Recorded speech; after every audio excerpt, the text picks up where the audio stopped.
Boleh nggak? Ibu ya, sambil kita absen ini semuanya. Bu Haryanti ini ada, Pak Apis belum ada, Muhammad Syafi'i ada, Muhammad Syafi'i,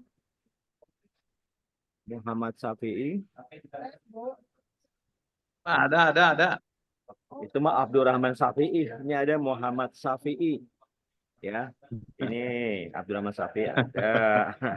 Pak Pakung ada. Sylvia Sari hadir. Hadir, Pak. Hadir, ya. Pak Yudi, sehat Pak Yudi? Hadir. Alhamdulillah. Ya, Bu Purwatiningsih ada? Saya lagi nyidang deh, Pak. Oh, ini dang. Lagi sih. Oh, lagi sempro ya? Ya, Oh iya. Purwatiningsih. Apa? Tadi ganti aja sama Pak Arif. Alhamdulillah, untuk mempersingkat waktu ya. Ini mau kita urutan aja ya. Pak Demo duluan. Pak Apis sudah ada belum Pak Apis? Ini lagi nggak ada ya? masih tugas kan? Kalau nggak ada Pak Apis berarti Bu Ferdina aja duluan. Bu Ferdina boleh. Ya, waktunya 10 menit ya. Kurang dari 10 menit boleh nggak Pak? Boleh. Ya, nanti ada sesi tanya jawab. Apabila ada bertanya boleh ya dibuka. Silakan. Ya, nggak usah banyak tanya-tanya kali ya, Pak. Ya, silakan. Ya Bu, dibacain aja Bu, bacain aja. Ya cepat, kalau bisa 1 menit selesai satu kelompok. Ya. Sebentar, saya share screen dulu. Ya, silakan. Berarti itu sinyalnya kali Bu, Bu ya. Nggak usah pakai itu. Pak, udah kelihatan belum ya? Sudah Bu ya, Bu siapa Bu Ferdina, silakan Bu. Mas, minumnya udah belum? Assalamualaikum warahmatullahi wabarakatuh. Waalaikumsalam warahmatullahi wabarakatuh. Iya. Oke, mohon izin Pak Sugeng. Bisa makan. Ambil sedus ya. Ya, silakan Bu Ferdina. Oke, mohon izin. Ya. Selamat pagi teman-teman, rekan-rekan dosen semuanya, Bapak Ibu.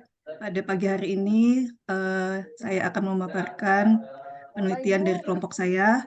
Kebetulan hari ini saya menggantikan ketua yang berhalangan hadir, yang berhalangan untuk ikut diseminasi. Untuk penelitian kami ini, ketuanya kebetulan Ibu Haryantini, saya sebagai anggotanya Ibu Ferdina Watiningsih dan Bapak Catur Kurniawan. Judul penelitian kami adalah pengaruh kualitas pelayanan dan promosi terhadap keputusan pembelian pada minimarket Alfamart cabang stasiun Sudimara di Kota Tangerang Selatan.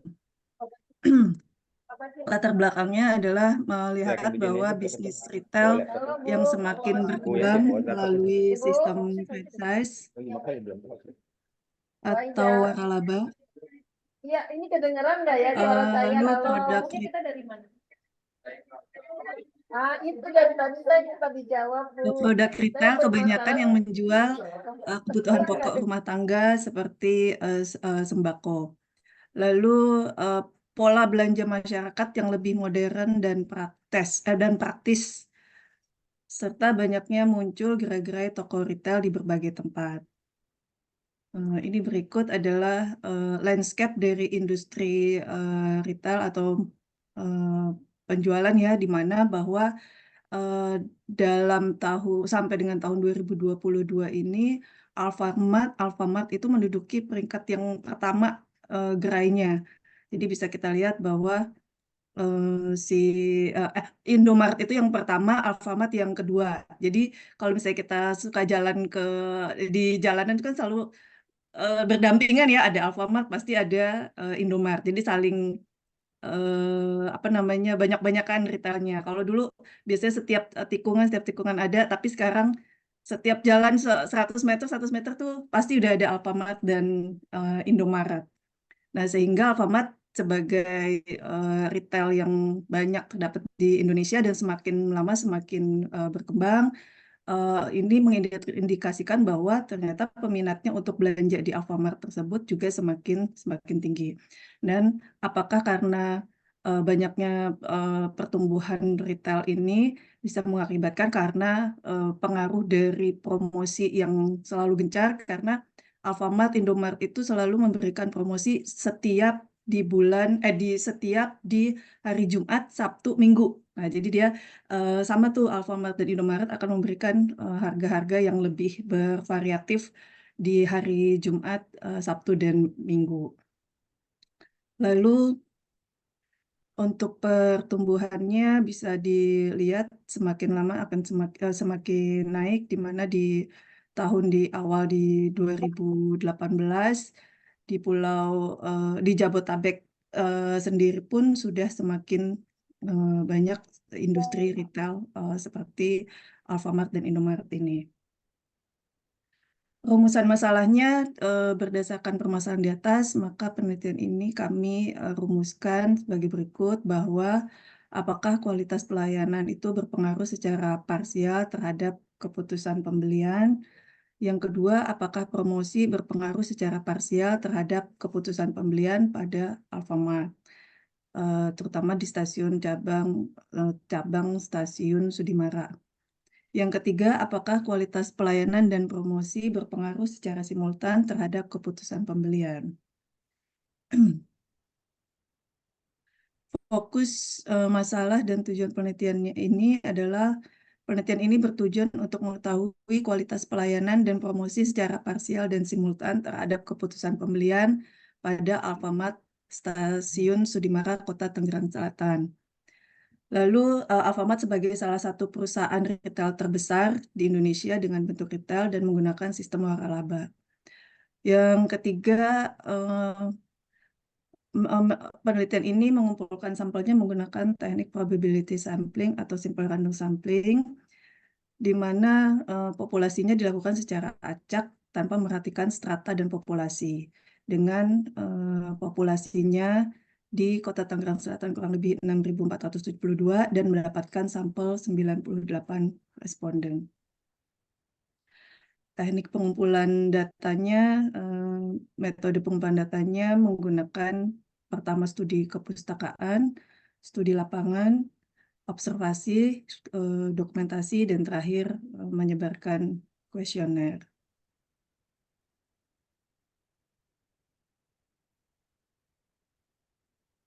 Lalu uji instrumen penelitiannya menggunakan uji validalitas, uji reliabilitas, dan uji asumsi klasik.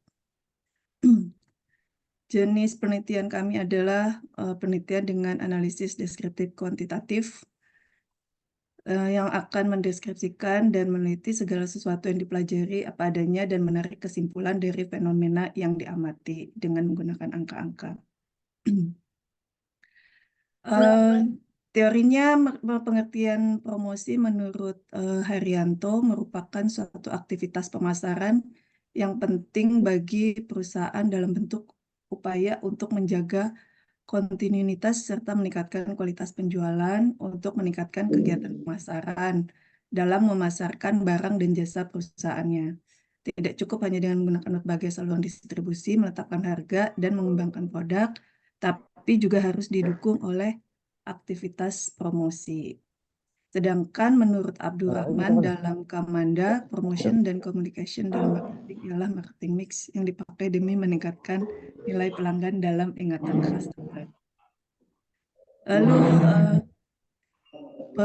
menurut pendapat ahli tentang pemasaran yang dikutip Robert D. Herzried, pimpinan CARE dan guru besar Waterhead School of Management yang dikutip dalam buku The Guru Guide to Marketing, menyatakan bahwa pemasaran adalah proses di mana keputusan dibuat dalam lingkungan bisnis yang perubahannya saling mempengaruhi pada semua aktivitas yang memperlancar terjadinya pertukaran sehingga kelompok pelanggan yang menjadi sasaran bisnis puas dan tujuan bisnisnya dapat tercapai. Ini unsur-unsur keputusan pembelian. Yang pertama, kebutuhan konsumen untuk membeli produk adalah untuk memenuhi kebutuhannya, baik kebutuhan fungsional maupun kebutuhan psikologis. Lalu persepsi konsumen, persepsinya konsumen memiliki persepsi terhadap merek, produk, atau layanan memenuhi kebutuhan mereka seperti kebutuhan fisik, sosial, dan psikologis. Yang berikutnya keinginan. Konsumen juga membeli produk karena memiliki keinginan atau preferensi tertentu terhadap jenis atau merek produk tertentu. Lalu pengaruh sosial. Pengaruh dari keluarga, teman, dan masyarakat juga dapat mempengaruhi keputusan pembelian pada konsumen. Faktor ekonominya seperti pendapatan, harga, serta kondisi pasar. Lalu unsur pengalaman sebelumnya dengan merek atau produk tertentu sehingga mempengaruhi keputusan konsumen untuk membeli kembali atau tidak membeli kembali. Serta sikap terhadap merek. Biasanya konsumen punya andalan merek tertentu sehingga dapat mempengaruhi Tadi penuh nggak? keputusan mereka. Keturunan nggak? Emang banyak yang nggak masuk? Kayak bauran pemasarannya, produk, price, place, promotion, people, proses, dan physical evidence. Lalu ini adalah fungsi kualitas pelayanannya dengan yang pertama adalah memperbaiki persepsi pelanggan terhadap kualitas, lalu menyediakan dasar untuk diferensiasi produk atau layanan, serta meningkatkan kepuasan pelanggan, lalu meningkatkan loyalitas pelanggan, serta membantu mencapai keunggulan kompetitif. Ini pembahasannya setelah diuji regresi linier berganda, diperoleh persamaan regresinya adalah Y sama dengan konstatanya 0,611 ditambah 0,261 X1 ditambah 0,48 X2. Artinya bahwa keputusan pembelian Y apabila X1 dan X2 atau kualitas pelayanan dan promosi tidak dipertimbangkan, maka Y-nya hanya akan bernilai 0,611 poin. Gitu juga selanjutnya. Sehingga untuk kesimpulannya dari ketiga rumusan masalah tersebut, semuanya menunjukkan bahwa terdapat pengaruh yang signifikan baik secara parsial maupun secara simultan antara promosi, kualitas antara promosi terhadap kualitas antara promosi, kualitas pelayanan terhadap keputusan pembelian pada Alfamart cabang Sudimarat tersebut. Begitu paparan dari kelompok saya yang diwakili oleh saya Ferdina. Mudah-mudahan bisa diterima sama teman-teman semuanya. Terima kasih. Wassalamualaikum warahmatullahi wabarakatuh. Ya, waalaikumsalam warahmatullahi wabarakatuh. Ibu Ferdina yang menggantikan Ibu dari Haryantini. Mungkin teman-teman ada yang mau bertanya? Jika nggak ada, ya kita lanjutkan saja.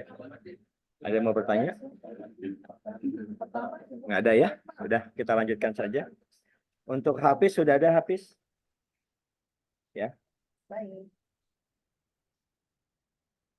Terima kasih Pak Sugeng. Ya, Ini sama-sama saya Bu stop Ferdina sharing ya. ya. Ya, terima Oke, kasih Bu terima Ferdina kasih. ya. Lanjutkan untuk penelitian selanjutnya Bu Ferdina supaya lebih. Siap. Ya, terima kasih. Selanjutnya, ya. Hafiz saya gantiin Pak. Ya, Pak Imron, ya silakan Pak Imron. Hafiz Pak, saya gantiin Pak Hafiz. Oh, Pak Imron gantiin Pak Hafiz. Ya, silakan Pak Imron. Silakan Pak Imron. PPT-nya bisa ya Pak? Ya. Ada Pak Imron? Bisa Pak Imron? Belum muncul. Belum muncul Pak Imron. Belum muncul.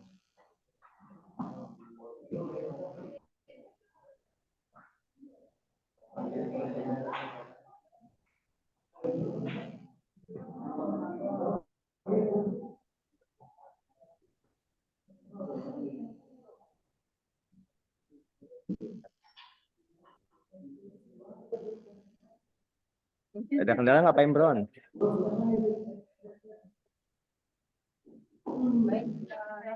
Di share screen-nya Pak Imron. Belum muncul juga ya? Apa ya? Belum muncul. Coba ditutup Pak Imron. Saya rasa ya Pak Bambang ya. Iya. Iya, di stop aja Pak. Baik, selanjutnya yaitu Bu Yeni Liana Sari. Waktu dan konteks. Belum muncul Pak Imron. Atau dibacakan saja Pak, nggak apa-apa Pak Imron. Pak Imron kalau ada nggak usah tampil, dibacakan nggak apa-apa Pak Imron.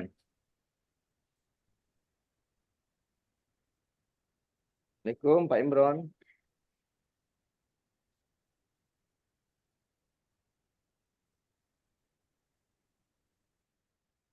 Assalamualaikum Bapak Imron. Sudah Bu. Lihat. Warungnya Pak Di Imron. layar itu masih ada file yang muncul Pak. File siapa ya Pak Sugeng? Oh coba ini. Ini kayaknya Bu filenya. Bu Ferdina tadi. Ferdina, mungkin, Pak. Bu Ferdina. Ya, harus ditutup dulu tuh Pak. Iya, Bu Ferdina. Bu Ferdina. Ntar saya hubungin coba. Coba file ditutup deh Bu Fer. Ya, Pak. Masih Kayaknya ini Bu ya? Ferdina, iya masih muncul Bu Ferdina. Iya, filenya masih Masih muncul. kebuka. Sebentar. Di close Bu. Bapak dan Ibu mungkin ada yang mau menanggapi. Udah nggak sharing lagi nih saya. Udah nggak ada. Tapi masih muncul Pak Sugeng. Ini bukan punya saya Belum kayaknya muncul nih Pak. Bukan punya saya ini. Ini punya siapa ya? Isi data Saya close. Asus. Ya pakai Asus apa? Pakai Asus Pak. Data Asus ini. Saya yang tanya ya Pak. Pak Imron bukan Pak Imron. Ini bukan saya. Iya Pak. Belum Pak Imron muncul pakai Pak. pakai Asus ya? Belum muncul Pak Imron. Dibacakan aja Pak Imron nggak apa-apa. Iya, belum Pak Imron, muncul. dibacakan saja Hah? udah judulnya. Dibacakan saja nggak apa-apa. Dibacakan saja. Ya dibacakan saja Pak Imron. Baik, tunggu sebentar. Kasih toleransi buat Pak Bentar. Imron deh. Oh ini slide-nya Pak. Oh, ya. Nah, ini coba Belum diulang. saya. Pak Imron coba di Ya silakan share. Pak Imron ditampilkan PPT-nya Ya. Pak. Bentar ya Pak. Saya bacain aja ya Pak. Ini saya lagi Bacakan buka saja. juga nih. Ya, sambil dibacakan Pak Imron. Bentar. Iya. Bentar Pak, agak lemot nih Pak. Bentar Pak, lagi dibuka filenya nih Pak. Bentar. Siapa tahu nanti mau ngadakan penasihat Macam-macam gitu. tentang itu ya. Oke. Terima kasih Pak Aga, mudah-mudahan itu bermanfaat buat kita bersama. Terima kasih Pak Aga. Selanjutnya Pak Ating ya. Ini Pak Ating banyak. Ya, Pak Imron, gimana? Dibaca Pak Oke, Imron. baik Pak. Bismillahirrahmanirrahim. Assalamualaikum warahmatullahi wabarakatuh. Waalaikumsalam. Selamat siang Bapak Ibu dosen semuanya. Kan, ya? Baik, mohon izin Pak karena penampilan tidak terlihat di layar ya Pak ya. Jadi saya bacakan saja. Jadi hasil judul yang saya akan sampaikan adalah pengaruh kompensasi disiplin kerja terhadap kinerja karyawan pada PT Gana Sakti Indonesia Pak. Di mana saya mengambil judul ini karena dari latar belakang ada permasalahan yang terjadi terkait dengan disiplin maupun kompensasi yang ada di PT Gana Sakti Indonesia Pak. Nah, dari hasil penelitian saya, Bapak Ibu, di sini ada rumusan masalahnya adalah apakah terdapat pengaruh disiplin kerja terhadap kinerja karyawan secara lalu apakah terdapat pengaruh kompensasi kinerja karyawan secara parsial pada PT Gana Sakti Indonesia dan apakah terdapat pengaruh antara disiplin dan kompensasi terhadap kinerja karyawan secara simultan. Baik, Bapak Ibu, landasan teori yang saya gunakan di sini berkaitan dengan Bapak Hilman dari manajemen, lalu Mary Packer Pollard, lalu Hasibuan dan Darmayanti. Dari landasan teori yang saya gunakan terkait dengan manajemen, terkait dengan disiplin, yaitu rasa sadar dan kemauan yang timbul dari sisi seseorang untuk mentaati dan aturan perusahaan dan normal sosial yang ada. Lalu untuk kompensasi yaitu semua bentuk penghasilan baik dalam bentuk uang, barang langsung atau barang tidak langsung yang diterima dan didapat oleh karyawan sebagai penghargaan atas jasa yang diberikan kepada perusahaan. Adapun kinerja yaitu adalah prestasi atau hasil kerja baik kualitas maupun kuantitas yang dicapai kinerja karyawan dalam melaksanakan tugas sesuai dengan tanggung jawab yang diberikan kepadanya. Dari hasil presentasi landasan teori, kerangka berpikirnya saya menggunakan kompensasi untuk indikatornya saya menggunakan gaji tunjangan itu secara kompensasi langsung dan kompensasi secara tidak langsung menggunakan kompensasi insentif bonus dan fasilitas. Kalau untuk disiplin saya menggunakan tujuan dan kemampuan. Dan kemampuan, yang kedua adalah teladan dan kepemimpinan, keadilan, waskat, dan sanksi hukuman dan ketegasan. Selanjutnya untuk kinerja sendiri,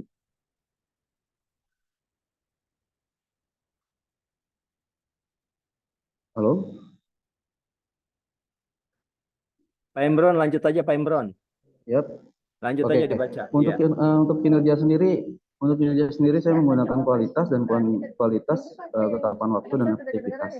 Untuk metode kali ini saya menggunakan tipe penelitian yang menggunakan teknik kuantitatif. Untuk objek penelitiannya pengambilannya objek di Ghana Sakti Indonesia. Sampel penelitiannya adalah sampel penelitian penulis memakai teknik sampel jenuh dengan menggunakan 58 peserta atau audiens. Untuk teknik pengumpulannya yaitu menggunakan observasi tidak langsung dengan narasumber kuesioner. Untuk teknik pengolahan datanya saya menggunakan uji instrumen validitas, lalu uji reliabilitas, uji normalitas, multikorelitas, autokorelasi, heterotoksitas. Adapun analisis kualitatifnya saya menggunakan uji analisis regresi sederhana, uji regresi berganda, konvensi korelasi, konvensi informasi, dan uji T dan uji F.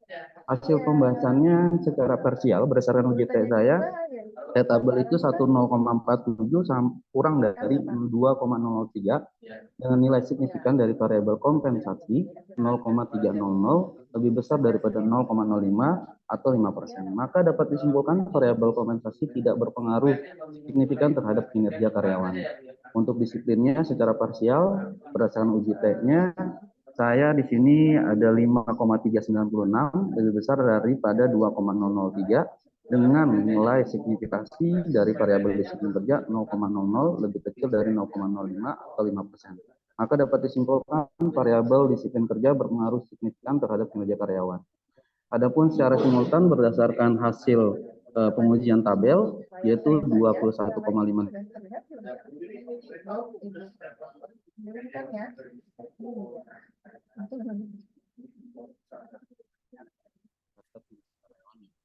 Pada PT Ghana Sakti.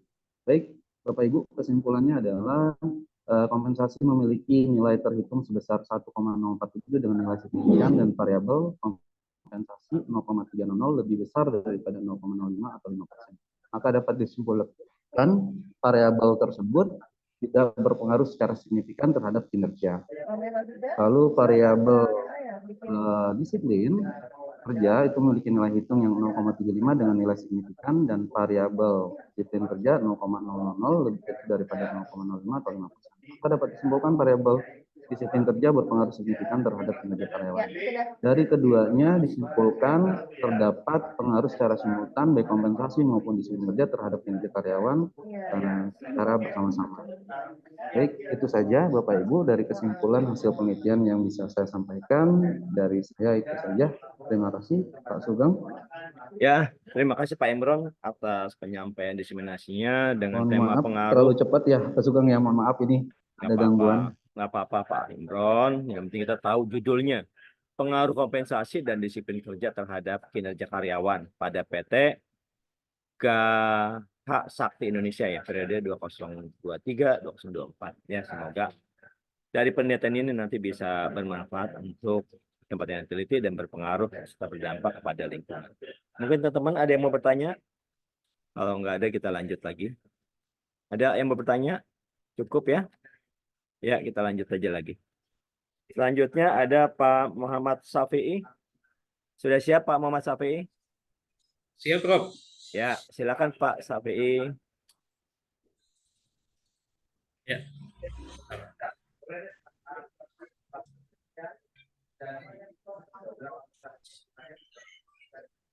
Udah lihat belum? Ya, sedang Udah ya? proses, belum kelihatan.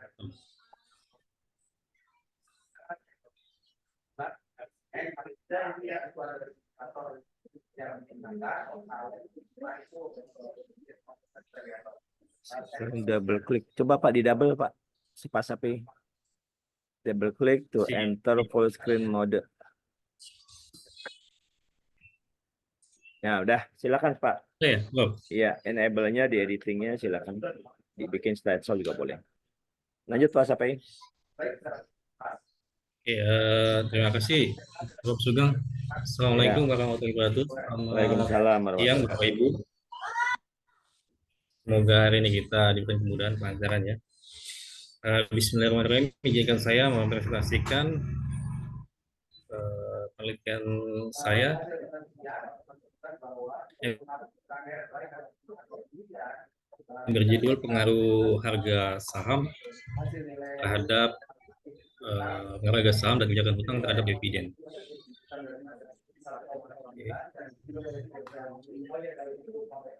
Saya langsung slide berikutnya, Bapak Ibu ya.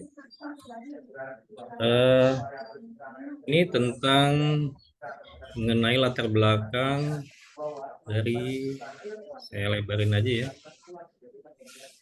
Ini tentang latar belakang penelitian ya. Saya hanya menggarisbawahi dengan novelty yang fenomena yang saya teliti, yang saya amati, ini adalah terjadinya penurunan pembagian dalam dividen ya. Dividen itu dalam keuangan atau dalam istilah saham adalah pembagian hasil keuntungan dari sebuah perusahaan ya. Biasanya itu per tahun. Nah, penyebab utamanya adalah banyak perusahaan menerapkan hutang demi meningkatkan struktur modal, namun di lain sisi menyebabkan berkurangnya pembagian dalam dividen yang diperoleh investor. Walaupun kebijakan hutang sangat penting untuk menunjang equity ya, perusahaan, namun hal tersebut menimbulkan berbagai pro dan kontra di kalangan pemegang saham perusahaan. Jadi permasalahannya adalah karena banyaknya hutang sehingga pembagian dividennya berkurang, dan ini akan berkurangnya penerimaan pembagian atau keuntungan ya. Saya lanjut ke slide 3. Teori yang saya gunakan dalam penelitian saya itu adalah teori agensi ya. Kalau mungkin Bapak Ibu di keuangan, terutama Pak Yudi ya, memang kita pernah di akuntansi, ya biasanya kita pakai teori agensi. Agensi ini adalah sebagian wakil atau perwakilan antara pihak manajemen dan si pemangku jabatan. Jadi dalam penelitian ini menggunakan teori agensi adalah hubungan yang berlangsung pada saat salah satu atau lebih. Jadi adanya konflik of kepentingan atau konflik of interest antara pemegang saham dan pihak manajemen. Saya lanjut ke slide berikutnya, Bapak Ibu izin. Ini ada pengertian tentang harga saham ya. Saham yaitu tanda bukti atau surat berharga milik investor yang menyatakan kepemilikan terhadap sebuah perusahaan atau perseroan terbatas. Jadi ibaratnya surat berharga ya Bapak Ibu ya, kalau pasti Ibu familiar lah dengan saham ya. Kemudian pengertian kebijakan hutang itu merupakan tindakan manajemen perusahaan dalam rangka menandai operasional perusahaan dengan menggunakan modal yang berasal dari hutang ya. Seperti kita ketahui bahwa perusahaan-perusahaan itu di samping mereka modal sendiri ya, on their modal themselves ya, dia juga menarik modal dari pihak lain ya, yang berinvestasi selain seperti itulah. Ini menurut Ardianti dan Simbolonnya. Kemudian dividen, kebijakan dividen berpengaruh terhadap aliran dana, struktur finansial, likuiditas perusahaan dan perilaku investor. Ini adalah menurut dari Wi Agustini tahun 2013. Jadi kebijakan itu berpengaruh terhadap para investor ya dalam menurut kebijakan. Saya izin lanjut ke pertemuan ke slide 5 Bapak Ibu ya. Bapak dan Ibu. Ini penelitian yang berkelanjutan ini metode penelitian yang saya gunakan dalam penelitian ini, yaitu penyelesaiannya akan dibuat dengan ya, dan diketahui setelah melakukan uji model atau uji rem, dan PEM. Kalau saya belajar dari ini saya menggunakan IPUS Bapak Ibu ya. Hasil tersebut bisa disimpulkan setelah melakukan pengolah data IPUS dan pengujian model. Model yang paling tepat dalam penggunaan ini yaitu saya gunakan adalah random effect model atau disingkat dengan REM.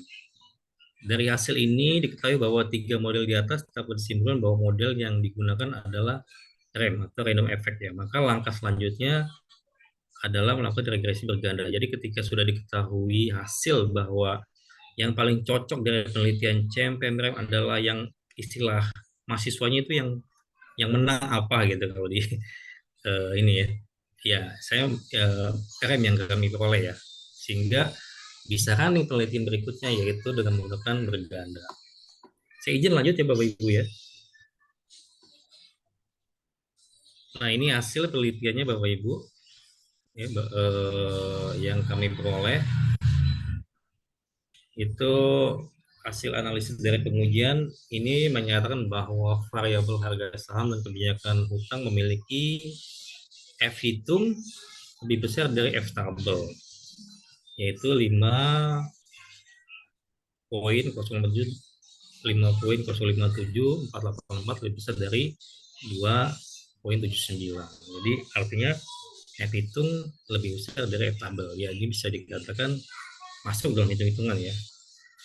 Atau signifikasi probabilitasnya lebih kecil dari 0,05 ya. Hal ini memiliki arti secara simultan bahwa variabel harga saham dan kebijakan hutang berpengaruh terhadap dividen. Artinya lolos lah, katakan seperti itu ya kalau Bapak Ibu kita meneliti ya, kalau F-nya itu uji batas normalnya, RJL-nya kurang dari probabilitas ya, itu kita lolos sekarang gitu ya. Sudah Bu. Ya, selesai Bapak Ibu. Terus di bawah Ibu. Mohon maaf, hanya singkat yang saya bisa sampaikan, tidak terlalu banyak ya. Untuk kalau ada kekeliruan atau kesalahan yang kami sampaikan, mohon koreksi dan mohon maaf. Cukup Pak Sugeng. Ya, Saya terima kembalikan kasih kepada Pak Sugeng. Pak Muhammad Safei atas presentasi diseminasinya ya, dari penelitiannya luar biasa ya, dari temanya sangat asik Pak nih. Apalagi jika continue Pak, bisa berkelanjutan. Ini bagus banget Pak. Bisa Ya, Prof. dibuat fishbone-nya itu sampai 3 tahun Pak. Kalau bisa nih. Mungkin Siap. dari yang lainnya gimana? Ada yang mau ditanya? Ini dari judulnya pengaruh harga saham dan kebijakan hutang terhadap dividen. Ini jika bisa diambil di tahun 2022-nya ya. Lebih bagus jadi Pak Sapi, nggak usah ini lagi. Yang lainnya? Nggak usah ini lagi. Iya, jadinya nggak usah ngambil data yang lain lagi. Oke, cukup ya. Selanjutnya terima kasih Pak Sapi atas presentasinya dari penelitiannya. Terima kasih, Prof. Dilanjutkan Terima kepada kasih, Prof. Pak Fakung Rahman, dipersilakan Pak Fakung. Mohon izin Pak Siap, Sapi Pak. ditutup. Ya. Silakan Bu Selin sudah memberikan urutan yang setelah ini seharusnya Bu Selin. Prof, izin nanya Prof. Ya, silakan Pak. Prof Sugeng, Ya, izin ya, nanya. ya. Kalau untuk linknya nanti dapatnya di mana ya Prof? Link penelitian ini. Link ini nanti akan kita bagikan lagi di grup peserta diseminasi. Oke. Insya Allah. Setelah selesai kami konfirmasikan. Oke, Kalau siap, masih siap. bingung ya tanya saya, nggak apa-apa. Siap, terima kasih Prof. Ya, sama-sama. Siap. Makanya siap. itu Terima kasih, yang Prof. ada di grup room 3, jangan keluar dulu ya, sampai dibagikan nanti Siap, siap linknya. Prof. Makasih Siap, Pak Prof. Sapi. Silakan Pak Fakung. Baik, terima kasih Pak Sugeng. Assalamualaikum warahmatullahi wabarakatuh. Waalaikumsalam Mohon maaf warahmatullahi Bapak wabarakatuh. Ibu-Ibu, saya penelitian ini saya lakukan sendiri, jadi saya tanpa anggota. Ya. Luar biasa nih. Ya. Single riset. Jadi judul penelitian saya adalah pengaruh rasio probabilitas atau nilai probabilitas terhadap nilai perusahaan. Dalam ini yang saya ambil adalah studi kasus pada PT Total Bangun Persada untuk periode 2013 sampai 2022. Sedangkan latar belakangnya adalah tujuan penelitian ini untuk mengetahui pengaruh return on asset, return on equity, dan net profit margin terhadap price to book value pada PT Total Bangun Persada Tbk periode 2013 sampai 2022. Selanjutnya, jenis penelitian ini yang digunakan adalah kuantitatif dengan pendekatan deskriptif. Sedangkan teknis analisis data saya menggunakan aplikasi SPSS versi 26, sedangkan data yang dianalisis meliputi statistik deskriptif, uji asumsi klasik, regresi linear berganda, uji hipotesis dan koefisien determinasi. Selanjutnya latar belakangnya adalah latar belakang dalam penelitian ini, yaitu saya melihat yang menjadi latar belakang penelitian ini di mana nilai perusahaan atau dalam hal ini price to book value atau PBV PT Total Bangun Persada untuk periode 2013 sampai dengan 2022 berturut-turut dimulai dari tahun 2013 terus mengalami penurunan hingga tahun 2022. Bahkan PBV di tahun 2021 hanya sebesar 0,97 kali atau 97%, dan tahun 2022 PBV total hanya sebesar 0,83 kali atau 83%. Data selengkapnya mengenai PBV total Bangun Persada selama periode 2013 sampai 2022 seperti yang saya uraikan di bawah ini. Selanjutnya hasil penelitian. Mohon maaf Bapak, saya tidak menguraikan masalah teorinya karena teori itu sudah pada simpulnya sudah umum. Bapak-bapak yang konsentrasi keuangan saya kira sudah mafhum benar masalah apa itu tadi return on asset, return on equity, net profit margin maupun price to book value. Saya langsung ke hasil penelitian dan pembahasan. Satu, mengenai analisis statistik deskriptif. Jadi tabel di atas terlihat nilai standar deviasi seluruh variabel lebih kecil dari nilai rata-rata atau mina. Hal ini menandakan bahwa tidak terjadi penyimpangan data pada variabel ROA, ROE, NPM, dan PBV dikarenakan penyebaran data pada variabel tersebut merata, sehingga hal ini menandakan jika datanya bersifat homogen. Selanjutnya, mengenai pembicaraan hasil klasik, terlihat bahwa dari hasil uji normalitas hasil klasik, normalitas histogram dengan histogram kurva yang berbentuk seperti lonceng terbalik dan memiliki garis lonceng yang berarti data dapat dikatakan berdistribusi normal. Kemudian dengan grafik P-plot atau probability plot di atas terlihat titik-titik berputih dan berketik garis diagonalnya sehingga dapat disimpulkan bahwa data dikatakan berdistribusi normal. Kemudian dari uji multikoloritas didapat hasil diketahui bahwa toleransi semua variabel independen lebih besar dari 0,1, yakni di mana toleransi ROA sebesar 0,375, ROE 0,497 dan NPM sama dengan 0,261. Demikian pula dengan nilai variance inflation factor atau VIF, semua variabel independen lebih kecil dari 10, yakni nilai VIF dari ROA sebesar 2,668, ROE 2,010 dan NPM sebesar 3,836, sehingga dapat disimpulkan bahwa tidak terdapat masalah mutualitas pada penelitian ini.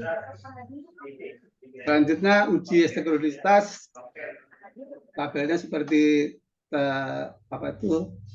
tersaji. Diketahui bahwa seluruh variabel independen telah menghasilkan nilai signifikansi di atas 0,05, di mana ROA sama dengan 0,223, ROE 0,137 dan NPM 0,964, sehingga dapat disebutkan bahwa tidak ada heterogeneisitas pada penelitian ini.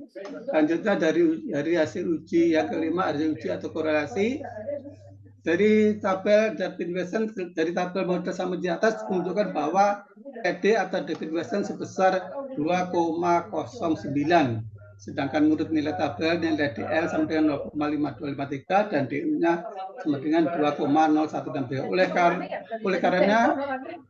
Oleh karenanya hasil uji atau korelasi dalam penelitian ini di mana DL lebih kecil daripada D dan lebih besar daripada DU, atau 0,5253 lebih kecil dari 2,090 dan lebih besar dari 2,163, maka hasil uji atau korelasi tidak dapat disimpulkan.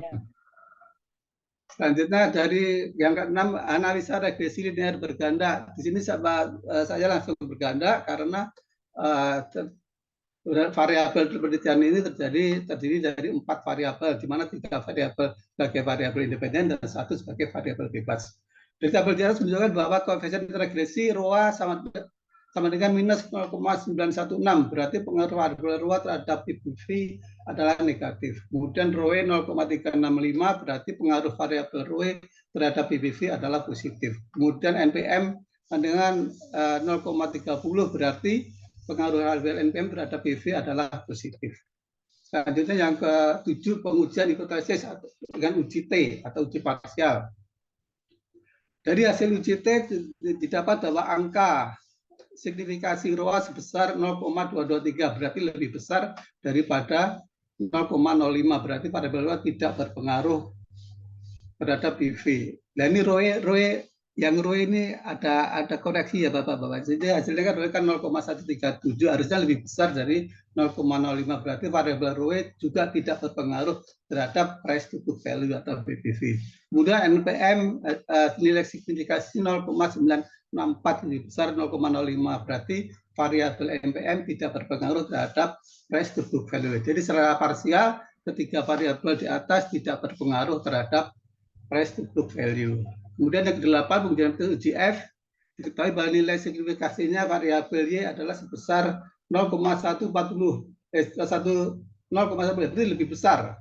Ini salah lagi penulisannya, harusnya lebih besar daripada 0,05, dan nilai F hitungnya 2693 lebih kecil dari F label 4,35, maka HO4 diterima dan A4 ditolak. Ini menunjukkan bahwa return on asset atau return on equity dan net profit margin secara simultan tidak berpengaruh terhadap price to book value. Kemudian dari hasil uji koefisien determinasi atau R kuadrat, berdasarkan hasil uji koefisien determinasi pada tabel di atas, besaran nilai adjust R kuadrat dalam model regresi ditulis sebesar 36,10%. Ini berarti bahwa kontribusi yang diberikan return on asset, return on equity, dan net profit margin secara bersama-sama terhadap price to book value hanya sebesar 36,10%, sedangkan sisanya 63,9% dipengaruhi oleh variabel lain yang tidak diteliti dalam penelitian ini. Selanjutnya, secara kesimpulan, secara parsial return on asset, return on equity, dan net profit margin tidak berpengaruh terhadap atas naik turunnya price to book value. Begitu pula dengan secara simultan, return on asset, return on equity, dan net profit margin tidak berpengaruh terhadap price to book value. Dari hasil uji koefisien determinasi, RW bahwa variabel ROA, ROE, dan NPM berpengaruh terhadap PBV hanya sebesar 36,1%. Kemudian bahwa hasil penelitian ini sudah saya publikasikan melalui jurnal sekuritas di bulan Januari 2024 ini. Demikian hasil penelitian paparan saya. Kalau ada yang bertanya silakan. Terima kasih Pak Sugeng. Assalamualaikum warahmatullahi wabarakatuh. Waalaikumsalam warahmatullahi wabarakatuh. Wah, luar biasa ini penelitian Pak Pakung sendiri lagi. Hebat. Sendiri, Pak. Iya, iya, iya. Saya hapus dulu, Pak. Ya, terima kasih Pak Pakung ya atas paparannya. Mungkin teman-teman ada yang mau bertanya tentang penelitian Pak Pakung. Ini the Superman ini sendirian. Superman. Ya, ada yang mau bertanya teman-teman, dosen, Bapak dan Ibu? Lanjut, Pak. Lanjut ya, oke. Ya, silakan Pak Pakung ditutup untuk presentasinya. Selanjutnya berarti di sini ada yang namanya Sylvia Sari. Ada Bu Sylvia? Saya Pak, hadir Pak. Oh, Hadir. ya, Bu Sylvia. Bu Sylvia bisa? Coba untuk saya bagikan. Ntar, tunggu Bu, masih belum ditutup dulu. Ntar Bu ya. Nggak bisa ditutup Pak, lagi ini masalah. Oh, lagi nge-lag berarti, lagi nge-lag ya? Iya, lagi nge-lag. Ya, saya keluar dulu aja Pak, sebentar Pak. Ya, silakan Ibu.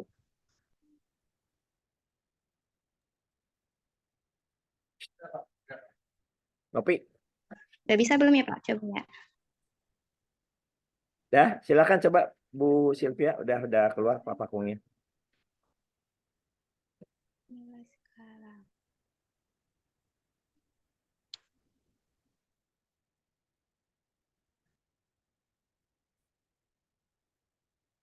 Masih putar-putar Pak. Masya Allah.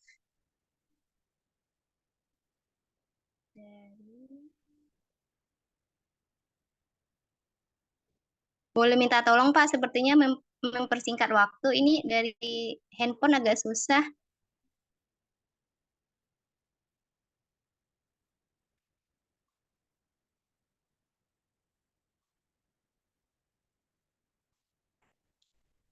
Aktifin kamera gimana ya?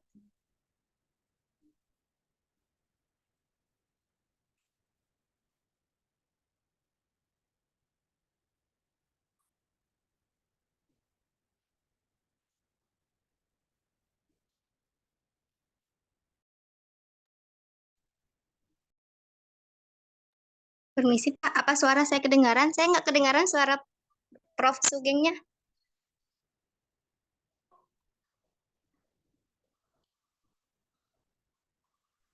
Ya, Bu, silakan Bu.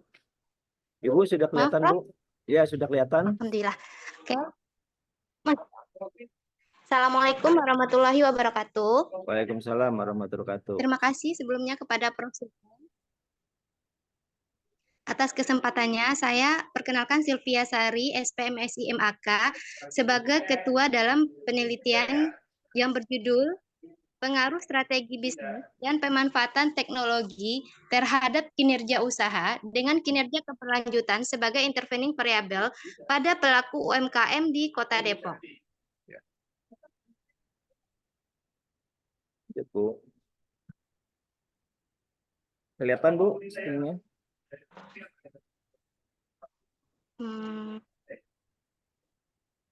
Yang slide kedua, Pak. Maaf, Pak. Ya, udah. Sudah, Bu. Udah latar belakang. Kelihatan nggak, Bu? Latar belakangnya berawal dari pentingnya isu keberlanjutan atau sustainability dalam menjadi perhatian dunia dan menjadi perhatian penting bagi perusahaan di seluruh dunia. Nah, keberlanjutan ini ternyata dalam penelitian dari 2019 dan Rossini 2020 ternyata berpengaruh atau mempengaruhi kinerja UMKM.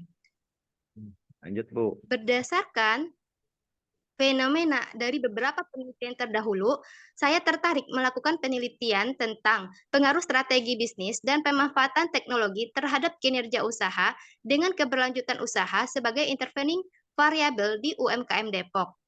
Penelitian ini mengembangkan hasil penelitian dari Vandeli tahun 2020 dengan model konseptual pengaruh keberlanjutan terhadap kinerja usaha UMKM di Sumatera Barat. Perbedaan penelitian saya dengan penelitian Vandeli, saya menambahkan variabel keberlanjutan sebagai intervening dan variabel strategi bisnis sebagai variabel X1 dan variabel pemanfaatan sebagai X2. Ya, lanjut, Ibu.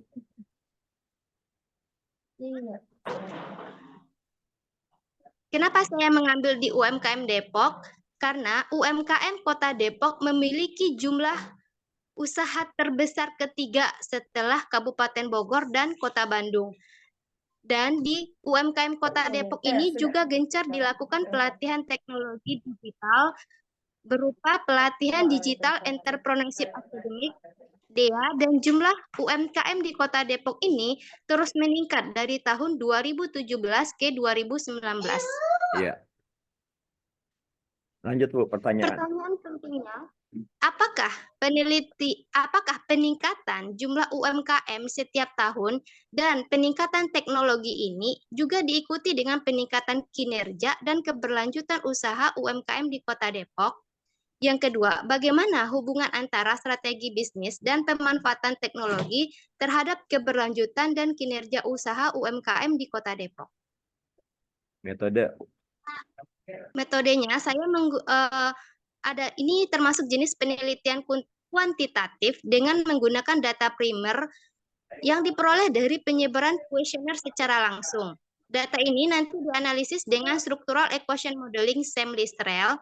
Teknik pengumpulan data ini adalah teknik purposive sampling. Populasi pada penelitian ini diambil jumlah sampel sebanyak 110 responden berdasarkan perhitungan teknik penyederhanaan model LVS, Latent Variable Score. Hasilnya, Bu. Hasilnya seperti yang terlihat, jika strategi ini kita hubungkan langsung ke kinerja, dia nggak berpengaruh, warnanya merah. Tapi ketika kita tambahkan variabel intervening di tengahnya, strategi ke kinerja melalui keberlanjutan usaha dia jadi berpengaruh. Begitu juga untuk pemanfaatan teknologi. Jika kita hubungkan langsung ke kinerja, dia tidak berpengaruh. Tetapi ketika kita tambahkan variabel intervening di tengahnya, yaitu variabel keberlanjutan usaha, maka teknologi ini sangat mempengaruhi kinerja UMKM. Jadi, penelitian ini menunjukkan kalau pengaruh langsung dia nggak bisa, tapi ketika ada variabel intervening, baik strategi dan ke pemanfaatan teknologi, dua-duanya mempengaruhi ke kinerja. Simpulan dan saran. Kesimpulan, jadi konsep keberlanjutan usaha ini menjadi penting dalam peningkatan Siap, ya. kinerja UMKM di Kota Depok. Saran saya sebagai peneliti sebaiknya UMKM itu diberikan praktek bisnis keberlanjutan dalam semua aspek operasional perusahaan termasuk aspek sosial dan lingkungan. Kemudian para semua stakeholder bisa berkolaborasi, pemerintah, masyarakat sipil, dan lembaga akademik untuk mengembangkan inovasi berkelanjutan dalam mencapai tujuan ekonomi yang berkelanjutan secara bersama-sama. Kemudian juga penting pelatihan dan bagaimana UMKM ini bisa mengenal teknologi digital sehingga bisnis yang mereka lakukan bisa berkelanjutan dan membangun kemitraan dengan pihak swasta dan akademik. Sekian presentasi dari saya, Prof. Sugeng. Ya, Terima terima kasih. Ya. Mohon maaf kalau ada kesalahan. Ya, terima kasih Bu Latifah. Mungkin Bu Latifah. Sylvia. Ibu Sylvia Sari, ya mohon maaf ya. Mungkin teman-teman ada yang mau bertanya di sini. Cukup ya? Kalau cukup berarti saya kembalikan lagi. Terima kasih, Pak, atas bantuannya, Prof. Sama-sama, Bu. Ya, buat yang lainnya, silakan. Terima kasih ya, Bu, untuk disemangatin terus dari penelitian ini. Ya, gimana yang lainnya? Cukup ya? Selanjutnya, Pak Muhammad Yudi, dipersiapkan. Pak Yudi sudah siap?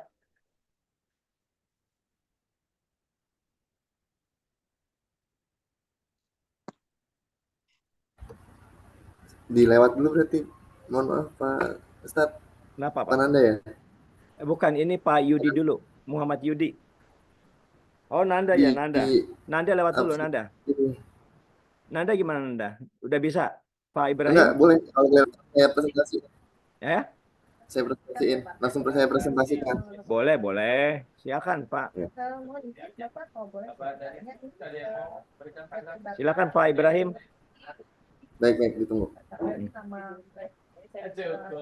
Kalau saya terpadu saja dengan fokus ke tempatnya tanyanya apa ya? Iya, terima kasih. Saya tampil ya Pak? Ya, silakan. Bukan Bu, ya. Terima kasih Bu. Assalamualaikum warahmatullahi wabarakatuh. Waalaikumsalam warahmatullahi wabarakatuh. Rekan-rekan dosen, terima kasih banyak atas supportnya Pak Ustadz. Ajak Pak, saya untuk juga kami mau bisa Pak. mempresentasikan, mendiseminasikan hasil penelitian ini. Ya. Sebelumnya saya ingin mengucapkan terima kasih juga sama Pak Dr. Arif, kebetulan lagi ada di ruangan ini. Kami belajar dari beliau untuk penyelesaian penelitian ini. Penelitian ini berjudul terkait pendidikan entrepreneur mahasiswa. Gimana? Pendidikan merupakan landasan utama dalam mempersiapkan individu untuk menghadapi dunia yang terus berubah dengan cepat. Era globalisasi, teknologi, dan perubahan ekonomi tersebut memerlukan pendidikan yang relevan dan efektif. Agar mahasiswa menjadi agen perubahan dan dapat berdaya saing tinggi, diharapkan mahasiswa juga mendapatkan materi-materi yang relevan di dunia perkuliahan. Atas dasar tersebut, kami mengangkat judul terkait pendidikan entrepreneur mahasiswa. Berikut pendahuluan. Untuk mendapatkan landasan teori dari judul tersebut, pada akhirnya kami membuat penelitian ini agar mendapatkan teori yang bisa mendukung pemecahan masalah terkait pendidikan entrepreneur bagi mahasiswa.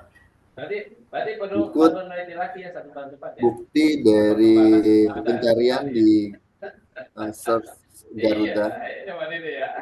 Ada 72 dokumen dimulai dari tahun 2019 sampai tahun 2024 awal yang bisa kami olah. Tujuannya sendiri adalah untuk mengidentifikasi dan mengarahkan upaya yang diperlukan dalam meningkatkan aturan perguruan tinggi atau PTN pendidikan kewirausahaan bagi itu ada yang kami gunakan di sini menggunakan metode literatur review. Berikut hasil klasterisasi terdapat 3 warna yang mohon maaf mungkin tidak perlu terlihat jelas, mungkin saya perbesar sedikit. Di sini ada entrepreneur course atau pelatihan entrepreneurship berkaitan dengan banyak poin, banyak cabangnya. Yang di dalam jurnal tersebut inilah yang saling berkaitan. Jadi entrepreneur itu berkaitan dengan siswa, bisnis, attitude, pendidikan, maupun sosial dan masih banyak lagi. Terdapat 3 klasterisasi setelah kami olah menggunakan Force Viewer.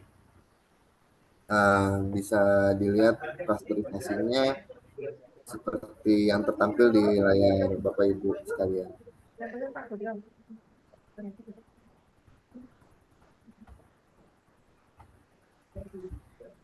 Hasilnya, terdapat 72 dokumen dalam pencarian yang ditemukan, tapi hanya 63 dokumen yang dapat digunakan sebagai acuan dalam pemecahan masalah solusi tersebut.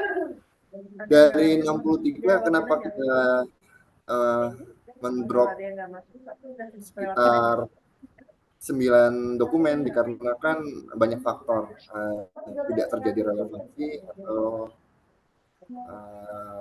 tidak sesuai juga dengan apa yang akan kita bahas. Dan terdapat 3 klaster yang tadi saya sampaikan dalam kata kunci yang saling berkaitan dengan entrepreneur.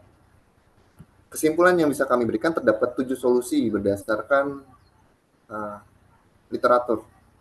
7 solusi tersebut yang pertama adalah analisis kebutuhan, kurikulum, kolaborasi, inovasi dan kreativitas, pelatihan, dan pengukuran kerja beserta advokasi atau promosi. Untuk penjelasannya sebenarnya ada di dalam laporan akhir. Terakhir, mungkin itu saja yang bisa kami sampaikan. Kurang lebihnya mohon maaf. Kalau ada saran, kami sangat berterima kasih. Kami tutup. Wassalamualaikum warahmatullahi wabarakatuh. Ya, waalaikumsalam Pak Ibrahim yang mewakili Bapak Nanda, Ibu Nanda ya, Rodiana. Bapak Nanda. Oh, Pak Nanda Rodiana. Ya, terima kasih. Ini tadi nggak muncul Pak Ibrahim, itu nggak apa-apa. Sebagai bentuk laporan aja, ya kita melakukan diseminasi. Ada yang mau bertanya Bapak Ibu? Kalau nggak ada lanjut ya. Terima kasih Pak Ibrahim. Selanjutnya Pak Yudi, dipersilakan Pak Yudi.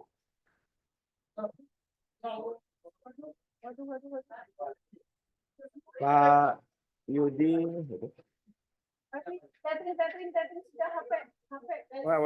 Wah. Udah bisa lagi ya. Silakan. Terima kasih Pak Ibrahim ya. Oh, ini baru keluar. Ya, silakan Pak Yudi. Maaf ada gangguan sinyal tadi. Saya coba buka slide presentasinya.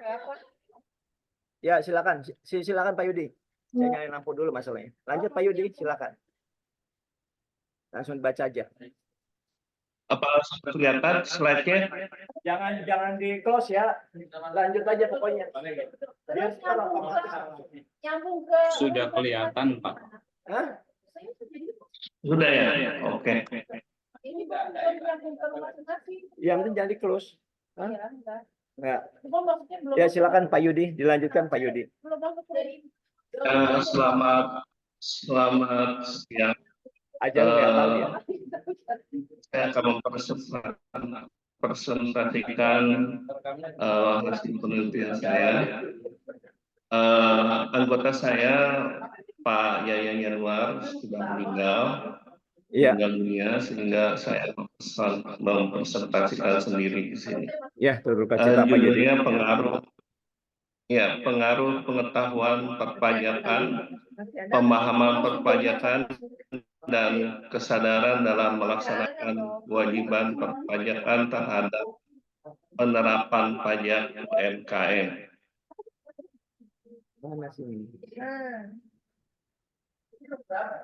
Kemudian slide yang kedua, salah satu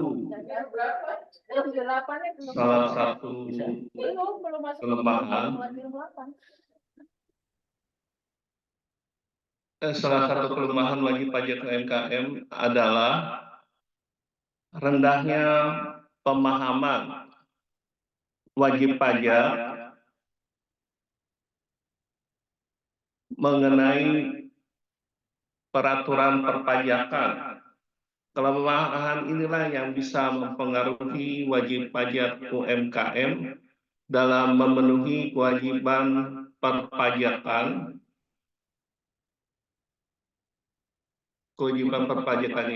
Ada beberapa perubahan terkait peraturan penetapan nomor 23 tahun 2018 tentang wajib pajak UMKM.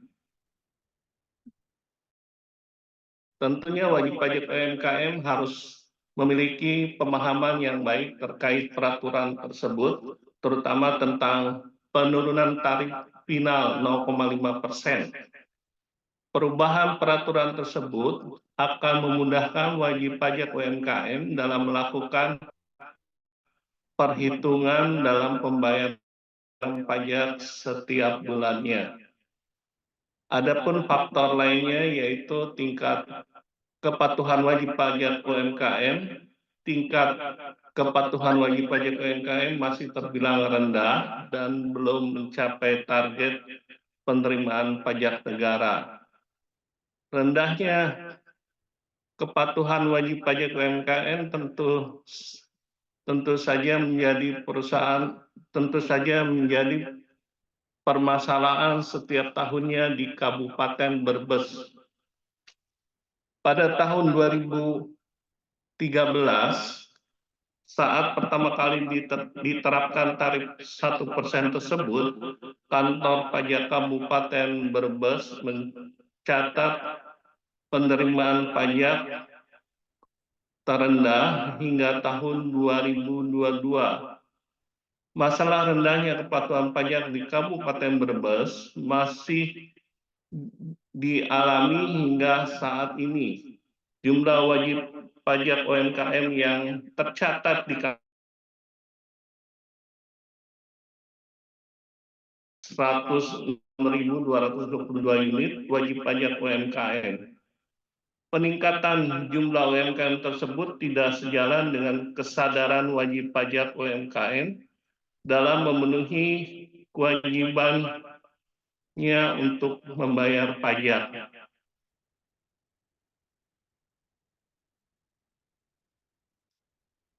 Kemudian slide yang ketiga, berdasarkan uraian latar belakang yang telah ditulis di atas, maka penulis mengidentifikasi masalah sebagai berikut. Yang pertama, apakah pengetahuan perpajakan, pemahaman perpajakan, dan pengalaman dalam melaksanakan kewajiban perpajakan berpengaruh terhadap penerapan pajak UMKM dengan studi kasus pada kantor pajak Kabupaten Brebes. Kemudian yang kedua, apakah pengetahuan perpajakan berpengaruh terhadap penerapan pajak UMKM dengan studi kasus pada kantor pajak Kabupaten Brebes? Kemudian yang ketiga, apakah pemahaman perpajakan berpengaruh terhadap penerapan pajak UMKM studi kasus pada kantor pajak Kabupaten Brebes? Kemudian yang terakhir, yang keempat, apakah kesadaran dalam melaksanakan kewajiban perpajakan berpengaruh terhadap penerapan pajak UMKM dengan studi kasus pada kantor pajak Kabupaten Brebes? Nah, di sini saya gambarkan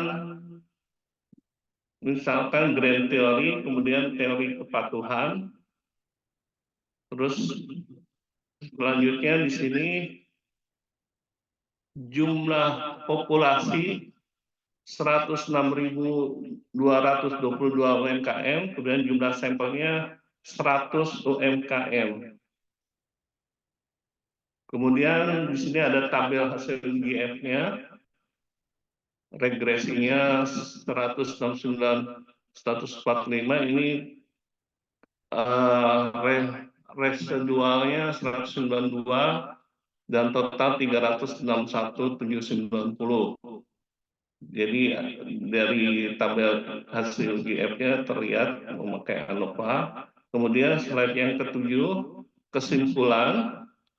Berdasarkan hasil dari pembahasan penelitian yang telah dilakukan tentang pengaruh pengetahuan perpajakan, pemahaman perpajakan, dan kesadaran perpajakan dalam melaksanakan kewajiban perpajakan terhadap penerapan pajak UMKM, maka dapat disimpulkan: 1. Pengetahuan perpajakan secara parsial berpengaruh secara signifikan pelaksanaan kewajiban perpajakan wajib pajak UMKM. Hal ini mengidentifikasi bahwa persepsi pengetahuan perpajakan yang semakin baik, maka dalam melaksanakan kewajiban perpajakan akan semakin baik pula. Kemudian yang kedua, pemahaman perpajakan secara parsial tidak berpengaruh secara signifikan terhadap pelaksanaan kewajiban perpajakan wajib pajak UMKM. Hal ini dikarenakan pemahaman perpajakan masih terbilang rendah. Kemudian yang ketiga, yang terakhir, kesadaran perpajakan secara parsial tidak berpengaruh secara signifikan terhadap melaksanakan kewajiban perpajakan UMKM. Hal ini dikarenakan kesadaran perpajakan masih terbilang rendah. Oke, sekian dari saya presentasi disimulasi penelitian ini. Terima kasih. Ya, terima kasih Pak Yudi atas presentasinya. Ya, bagus sekali bagaimana menyadarkan kepada UMKM juga tentang masalah pajak. Ya, ini bisa menjadikan pendapatan. Dan juga apabila pajaknya bagus, keuangan bagus, UMKM itu bisa meningkatkan kembali dia mengajukan untuk pembiayaannya. Luar biasa Pak Yudi. Semangat ya Pak Yudi ya. Yang lain ada yang mau bertanya, teman-teman? Cukup? Cukup ya. Kalau selanjutnya Pak Ibu Purwati Ningsih, sudah siap Bu Purwati Ningsih? Ya. Ya, silakan Bu Baik, Pak. Purwati.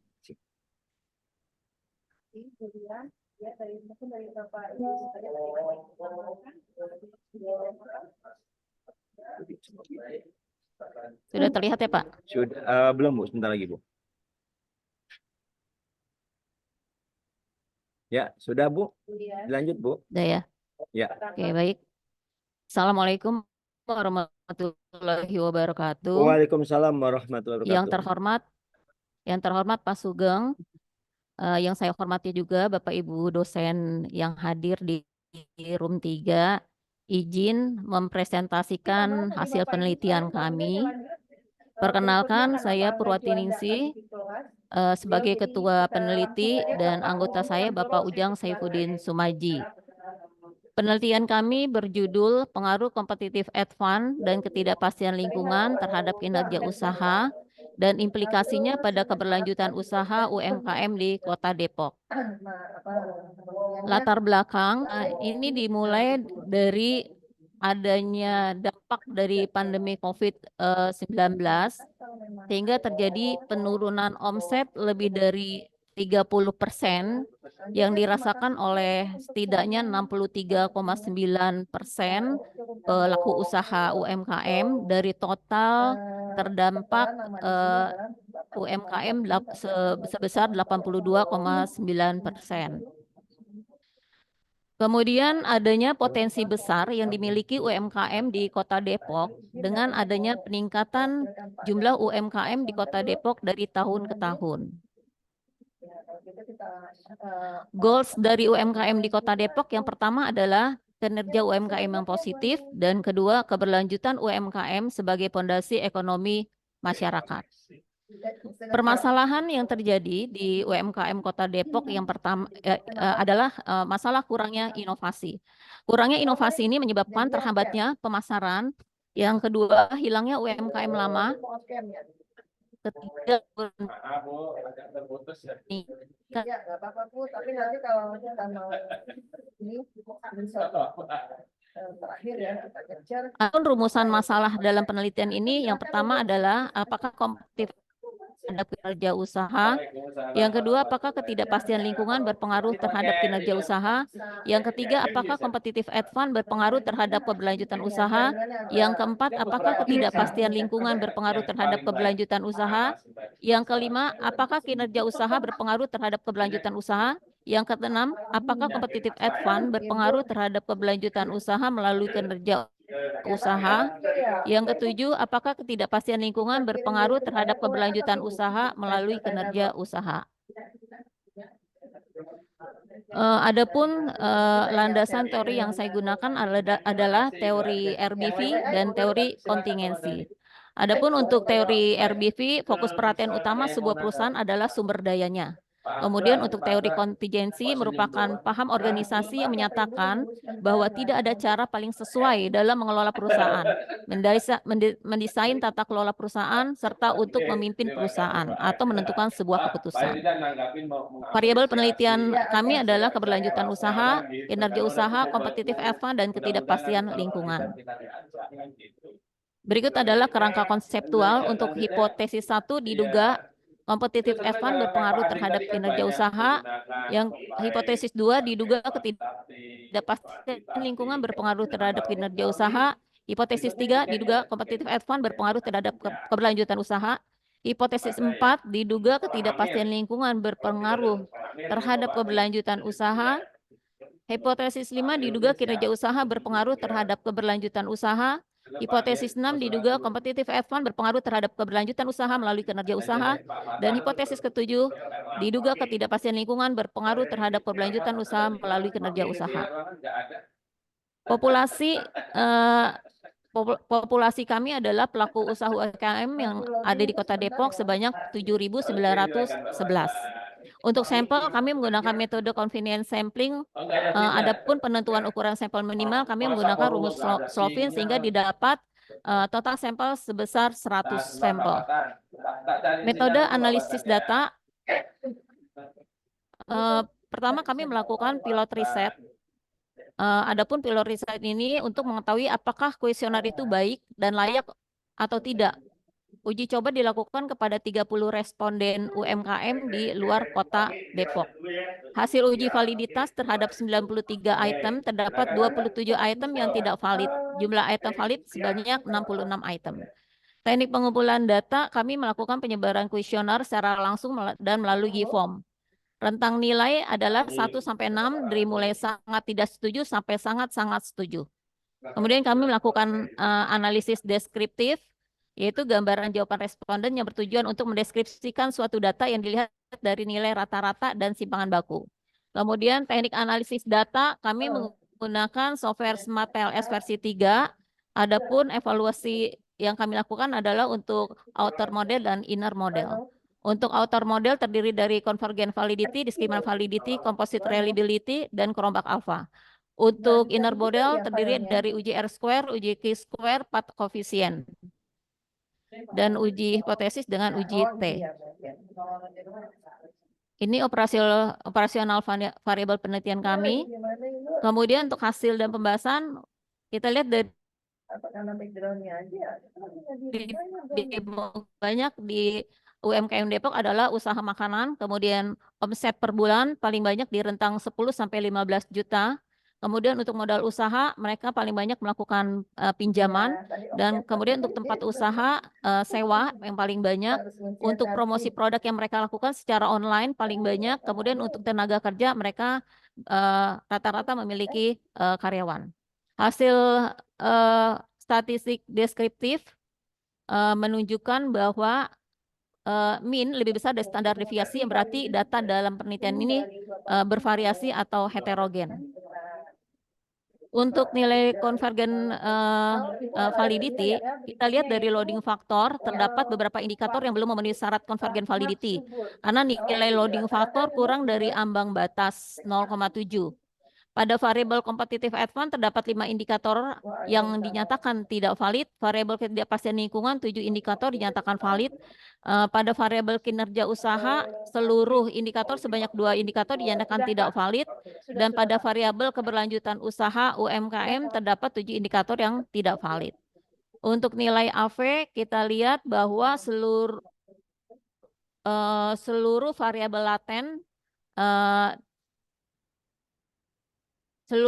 laten dari model yang di karena nilai AV-nya lebih besar dari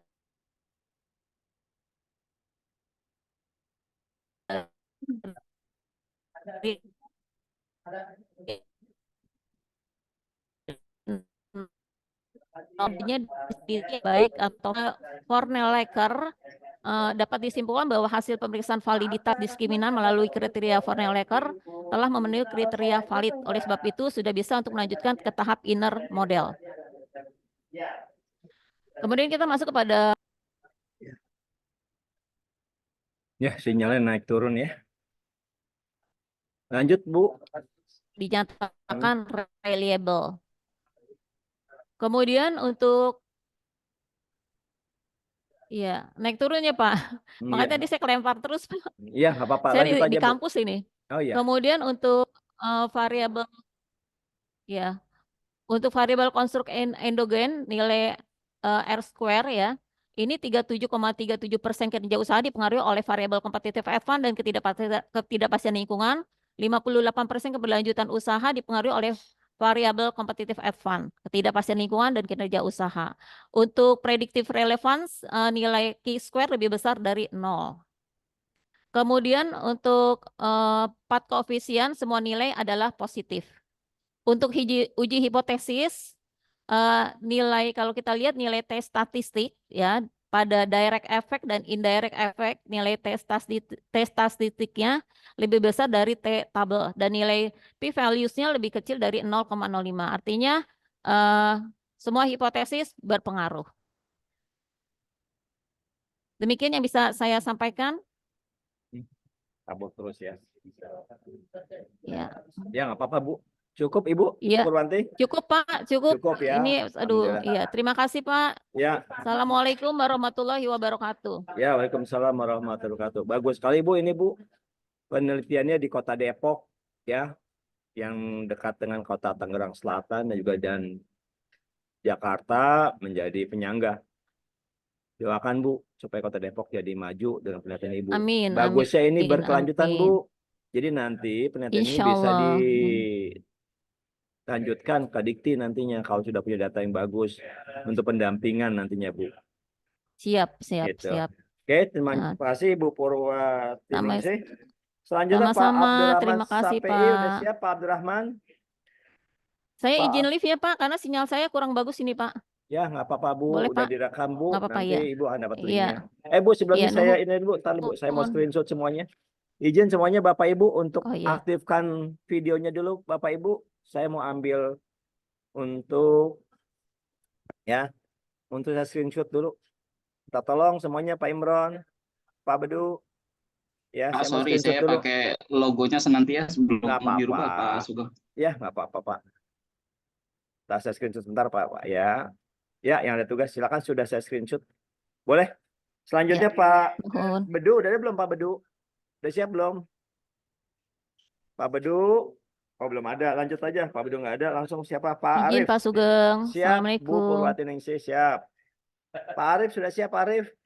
Siap Pak. Oke, sebentar Ya, Pak. lanjut Saya aja. share screen ya. Ya. Share screen. Ya, silakan. Tadi kan kinerjanya turun. Sudah ya Pak?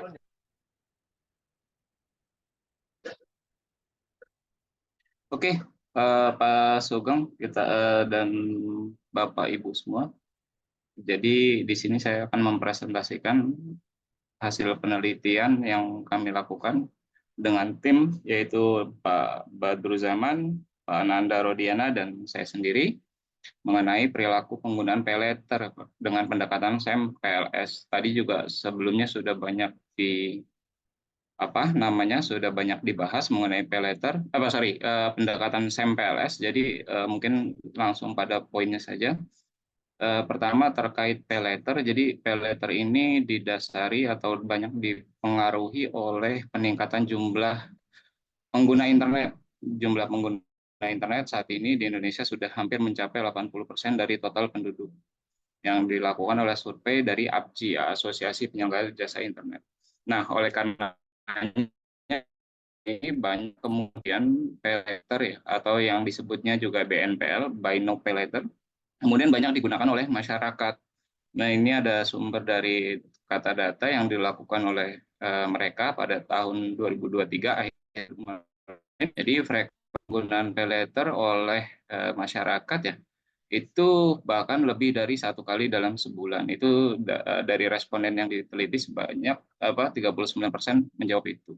Jadi sebenarnya penggunaan pay letter ini juga banyak menimbulkan resiko, yaitu resikonya ada 5 ya yang kami ingin sampaikan. Pertama, pay letter ini sebenarnya kan soft loan ya, kurang persyaratan ketat, nggak berbeda dengan KUR, beda dengan modal kerja dan lain sebagainya. Nah, karena minimnya persyaratan itu ya konsumen banyak kemudian mengalami permasalahan keuangan di kemudian hari.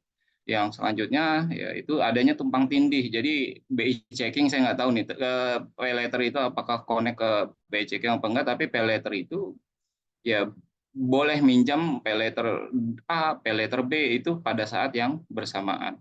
Yang ketiga mungkin adanya impulsif ya kayak uang kaget lah. Pay letter itu kan sebenarnya uang kaget juga. Jadi ya orang tadinya nggak niat beli tiba-tiba beli. Nah itu kemudian beberapa resiko pay letter.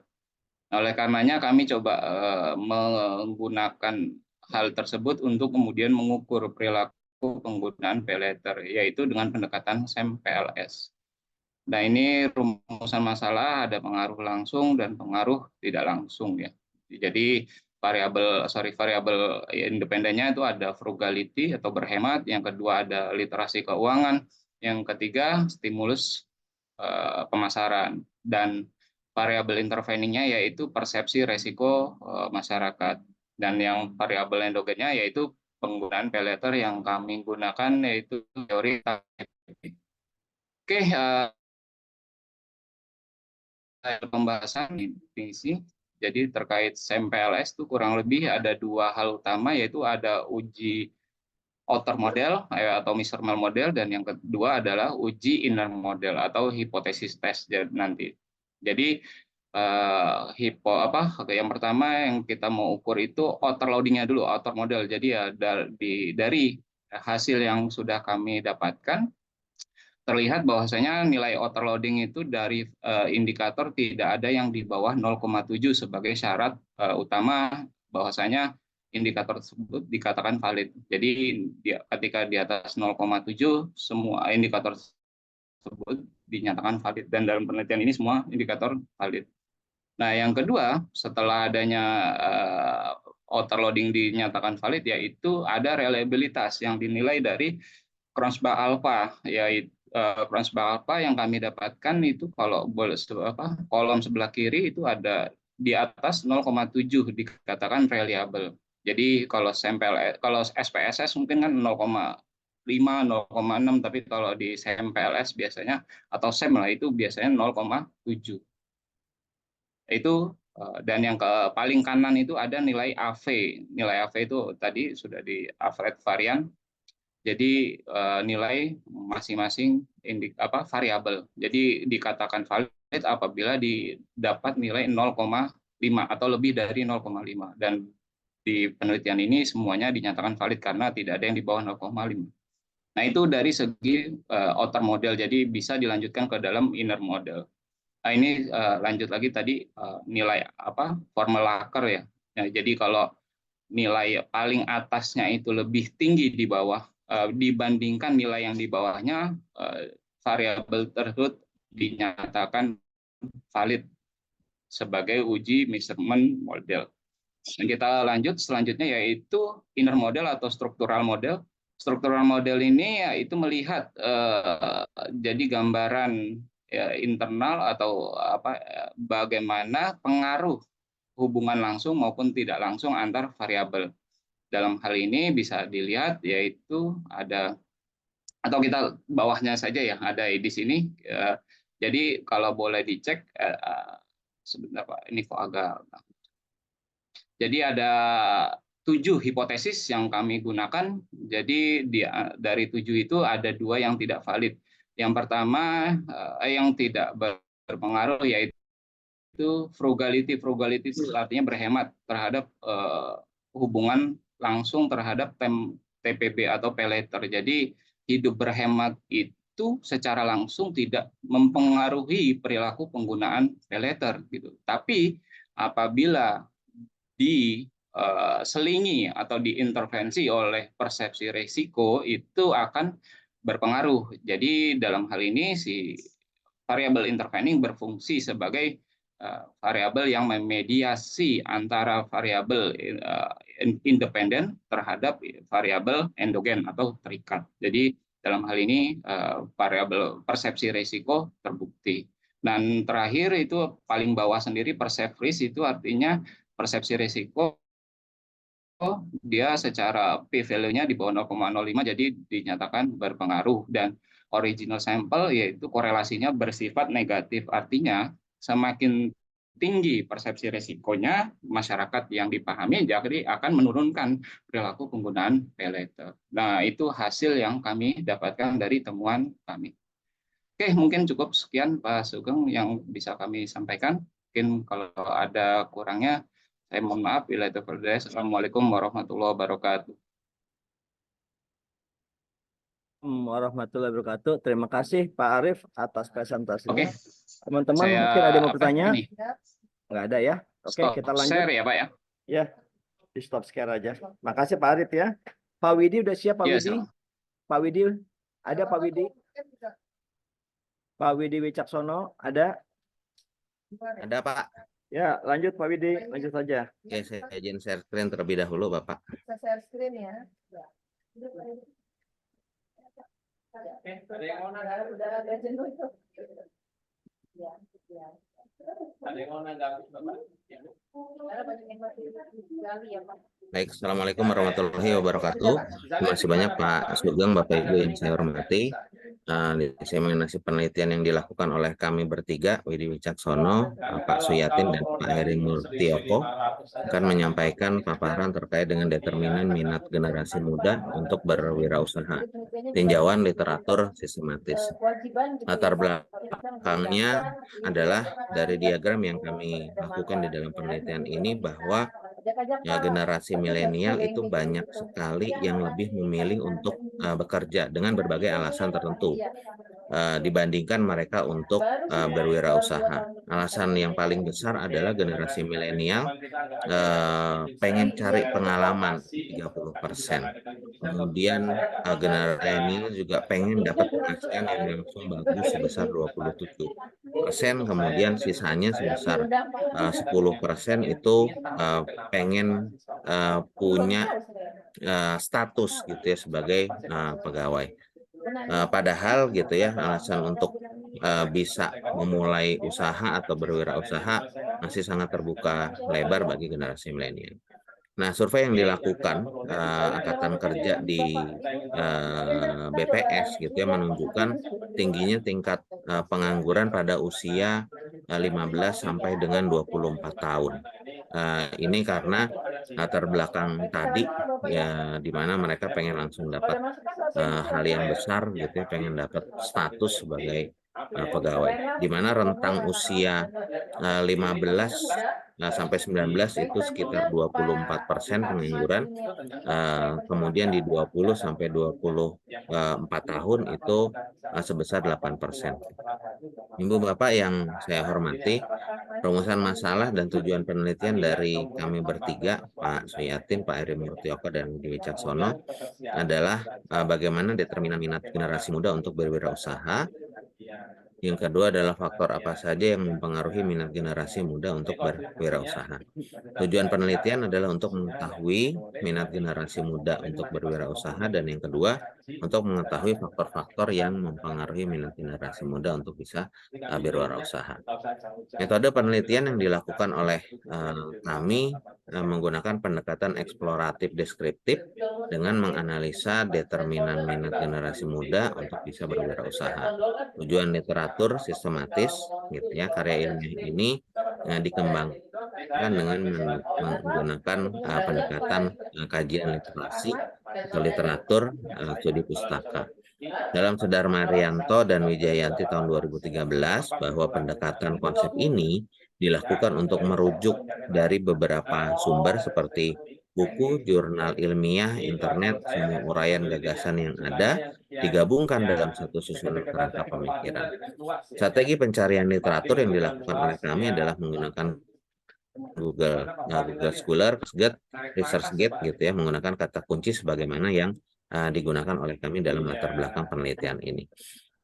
Kemudian hasil dan pembahasan Ibu Bapak yang saya hormati terkait dengan determinasi minat generasi muda untuk berwirausaha, tinjauan literatur sistematis menurut penulis berdasarkan hal tersebut di atas, satu, gitu ya, dalam Mopangga 2014 beberapa cara yang dapat dilakukan untuk meningkatkan minat wirausaha generasi muda, yaitu memperbanyak frekuensi dari praktek kewirausahaan, sosialisasi, dan akses informasi tentang kewirausahaan. Yang kedua adalah melaksanakan pembelajaran yang kontekstual secara periodik berupa studi lapangan pada UMKM. Yang ketiga adalah menyediakan dan melengkapi fasilitas kewirausahaan. Yang keempat adalah mengadakan program khusus sebagai inkubator bisnis dan lomba-lomba penulisan. Rencana usaha atau bisnis plan dengan hadiah tertentu yang ini sudah dilaksanakan di beberapa industri yang dikelola oleh beberapa BUMN. Yang kelima adalah alokasi anggaran yang memadai untuk kelompok-kelompok yang mengembangkan usaha, dan yang keenam adalah membangun jaringan pengembangan wirausaha secara terpadu. Yang kedua adalah hasil penelitian ini adalah faktor-faktor yang mempengaruhi minat generasi muda, gitu ya, untuk berwirausaha. Yang pertama adalah perubahan sosial, di mana mereka sudah bisa memanfaatkan harusnya inovasi di teknologi, mengerti dan memahami resiko atau peluang karir. Yang kedua dipengaruhi oleh faktor pendidikan kewirausahaan, di mana pendidikan ini meliputi pengetahuannya, keterampilannya, serta sikapnya. Yang ketiga adalah dukungan dari lingkungan, baik itu lingkungan keluarga, teman-teman sebaya, ataupun masyarakat sekitar. Yang terakhir adalah faktor dari pribadi itu sendiri, gitu ya. Minat berwirausaha, sifat kepemimpinan, kreativitas, ketahanan, gitu ya. Dan yang terakhir adalah dampak ekonomi. Ini adalah 5 faktor yang menjadi faktor untuk mempengaruhi orang mau berwirausaha, khususnya generasi milenial yang berada di rentang usia pengangguran paling tinggi sebagaimana latar belakang di paparan sebelumnya.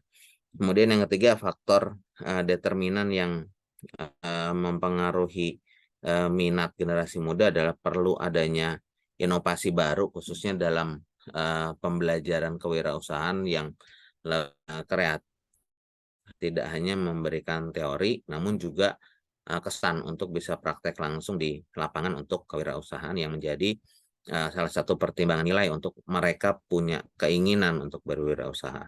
Dan orang tua, gitu ya, sebagai tempat di mana generasi muda, gitu ya, milenial, bisa memberikan pendidikan, gitu ya, contoh motivasi bahwa tidak hanya bekerja di formil, tapi berwirausaha juga dapat menjadi salah satu pilihan.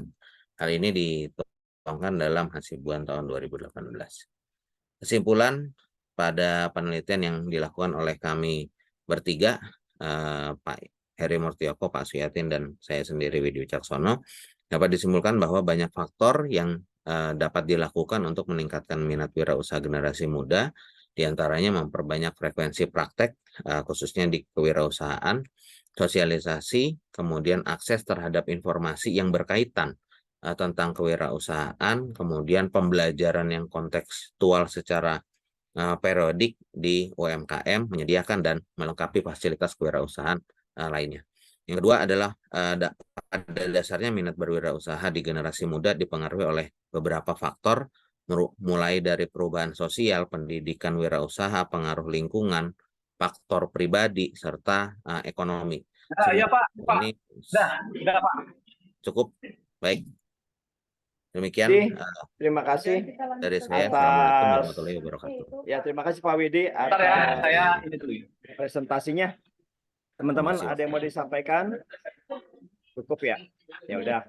Lanjut Pak Bedu, silakan. Pak Abdul Rahman Safi'i Sentosa, silakan Pak. Pak Sugeng, boleh dibantu share PPT-nya Pak Sugeng? Asal ya, siap. Ntar ya. Itu dulu. Tadi udah Dilihat saya dulu. japri. Pak Bedu. Ini lagi di kelas nih.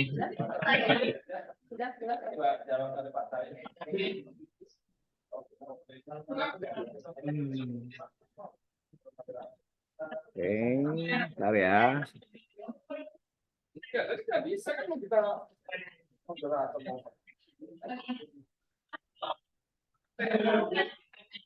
Ya, ntar.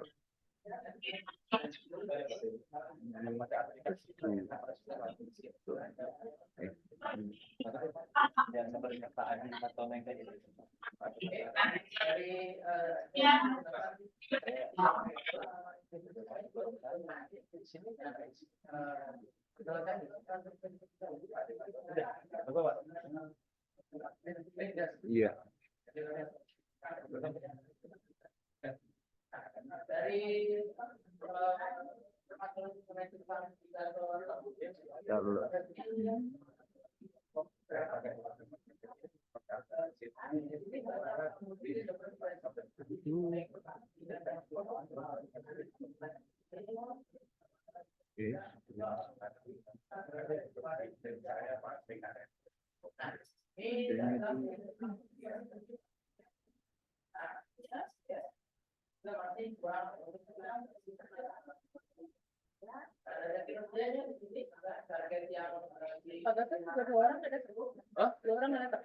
Dua orang dari kemarin juga nggak ada Pak.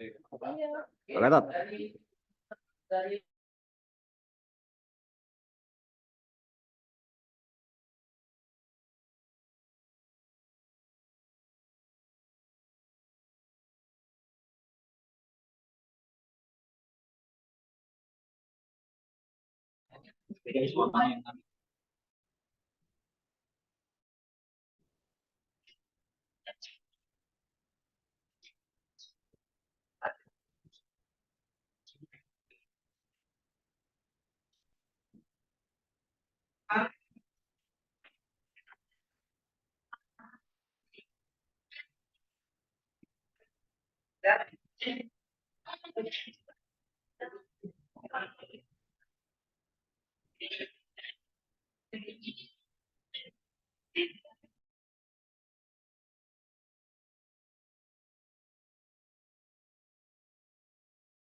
Sudah ya Pak Sugeng ya?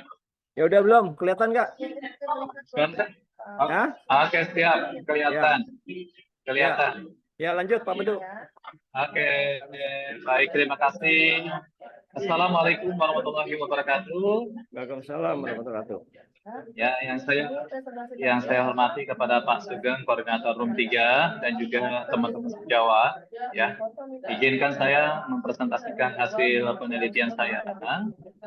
Ya, kebetulan di sini saya meneliti sebagai ketua dan anggotanya Pak Muhammad Abid, SEMM, yang berjudul Analisis Peran Kepemimpinan dalam Meningkatkan Kinerja Karyawan pada PT Plasindo Elop di Jakarta Barat. Oke, Pak Sugeng bisa di next. Ya, siap. Slide-nya. Ya, siap. Lanjut. Oke, dilanjut terus Pak Sugeng sampai ke ini ya. Kita lanjut Sudah. aja, Terus sampein aja. lanjut lagi. Nih, lanjut, Lanjut. ya. Ya, lanjut. Lanjut Fokus. ya. Dari permasalahan, ya cukup dulu sampai di sini. Bukan, jangan sampai fokus. Yang tadi identifikasi masalah. Identifikasi masalah. Ya, silakan. Identifikasi, oke. Oke, dari temuan atau fenomena yang kami temui, persoalan yang ada di PT Plasindo, yang di sini akhirnya kami mengidentifikasi permasalahan. Di sini ada 7 permasalahan terkait masalah kepemimpinan yang ada di PT Plasindo. Yang pertama yaitu pemimpin kurang peka terhadap persaingan global saat ini, termasuk perkembangan iptek. Yang kedua ada pemimpin kurang memberikan arahan serta motivasi terhadap karyawan. Yang ketiga, pemimpin kurang memperhatikan karyawannya. Yang keempat, tidak mampu menciptakan proposal Terima kasih atas kehadiran Bapak Ibu dalam Terus? presentasi ini. yang tidak optimal. Yang kelima ada penyelesaian angka produksi tidak pernah tepat waktu dalam beberapa tahun terakhir. Selanjutnya yang keenam, total produksi tidak pernah tercapai dalam beberapa tahun terakhir. Dan yang terakhir yaitu penilaian kinerja karyawan mengalami penurunan setiap tahun. Saya tutup dulu, sayang. Hal tersebut dapat dilihat pada data Sudah selesai. Hal tersebut dapat dilihat pada data pendukung. Silakan Pak Sugeng di next. Ya, sebentar Pak Bedu. Oke, lanjut Pak Bedu. Next aja ya. Ini Pak Ya, Bedu. inilah Ya. ya ini. Oke. Data pendukung tadi sudah jelas ya, ada data-data terkait masalah capaian produksi dan lain-lain. Di sana rata-rata tidak tercapai selama 3 tahun terakhir. Kemudian dari persoalan atau fenomena yang terjadi di pada PT Plasindo, di sini akhirnya saya menyimpulkan di dalam fokus penelitian yang saya ambil yaitu bagaimana analisis kepemimpinan dalam meningkatkan kinerja karyawan pada PT Plasindo Elop di Jakarta Barat. Oke, dilanjut Pak Sugeng. Siap. Ya, lanjut. Oke, lanjut lagi teori. Lanjut. Oke, metode penelitian. Oke, di dalam metode penelitian yang kami tentukan di sini, yaitu kami menggunakan yang pertama metode penelitian yaitu jenis penelitian kualitatif, kemudian yang kedua teknik pengumpulan data yang digunakan berupa wawancara, observasi, FGD atau focus group discussion dan dokumentasi. Dan yang ketiga ada analisis data yang dipakai dalam penelitian ini adalah analisis SWOT. Akan lanjut Pak Sugeng. Ya. Oke Pak Bedu, lanjut. Hasilnya dibaca Pak. Oke, saya langsung hasil ke pembahasan penelitian. Yang pertama hasil wawancara. Di situ ada beberapa poin. Yang pertama yaitu kemampuan kerjasama dan hubungan yang baik. Di situ pertanyaannya, berdasarkan hasil wawancara di atas, peran pemimpin dalam proses kerjasama dan hubungan dapat disimpulkan. Semuanya itu tercipta dari seseorang pemimpin yang tidak membeda-bedakan satu sama lainnya, karena dalam sebuah perusahaan baik itu pemimpin dan bawahan merupakan indikator dalam mencapai tujuan perusahaan. Tentunya ini juga sangat berkaitan dengan hubungan di mana hubungan yang saling terbuka antara pimpinan dan bawahan akan menciptakan suasana yang baik perusahaan sehingga menimbulkan rasa kenyamanan antara karyawan di perusahaan. Kemudian poin yang kedua, ya di situ berdasarkan kemampuan yang efektivitas, Berdasarkan jawaban key informant, efektivitas adalah sebuah proses dalam mencapai keberhasilan perusahaan dengan waktu dan hasil yang maksimal mungkin. Dapat disimpulkan tentunya dalam menjalankan hal tersebut tidak luput dari peranan seorang pemimpin, harus bisa memimpin dan mengatur jalannya proses dan mencapai keberhasilan tersebut agar bisa tercapai dengan semaksimal mungkin tanpa adanya sebuah halangan yang akan menghalangi proses tersebut. Lanjut, Mas Sugeng. Ya, lanjut. Hasil lanjutannya.